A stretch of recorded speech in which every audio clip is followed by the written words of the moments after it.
Praise the Lord. மீட்பெரும் இரட்சகரும் ஆகிய இயேசு கிறிஸ்துவின் இனிய நாமத்தில் உங்கள் அனைவருக்கும் என் வாழ்த்துக்கள். இன்றைய வேத வசனம் லூக்கா அதிகாரம் 5:32 நீதிமான்களை அல்ல பாவிகளையே மனம் திரும்புகிறதற்கு அழைக்க வந்தேன் என்றார்.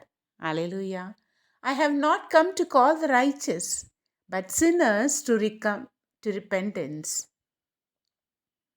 அவர் பாவியாய் இருந்த நமக்காக வந்தது என்னவோ உண்மை. ஆனால் நாம் பாவத்தில் ஒவ்வொரு முறையும் தள்ளப்பட்டு கொண்டிருந்தால் அவர் நமக்காக வருவார் என்ற ஒரு நம்பிக்கை இருக்கக்கூடாது. நாம் பாவத்திலிருந்து எழ வேண்டும்.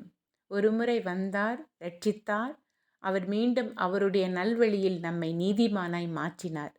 அதற்காகவே வேதம் இப்படியாக சொல்கிறது, ஒருவன் இப்படி இருக்க கிறிஸ்துவுக்குள் இருந்தால் அவன் புதிய சிருஷ்டியாய் மாறுகிறான். பழையன கழிந்தன, எல்லாம் புதியனாயிற்று.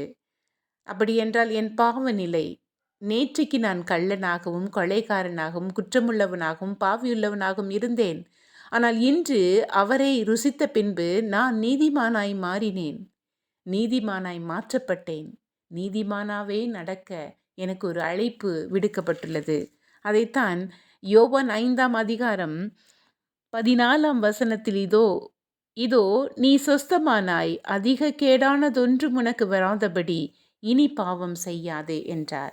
ஆதலால் நாம் இன்னும் அதிகமாக பாவம் செய்யாமல் அவருடைய வழியில் நடந்து நீதிமானாய் அவரோடு கூட செல்ல நாம் பிரயாசப்படுவோமா? God bless you.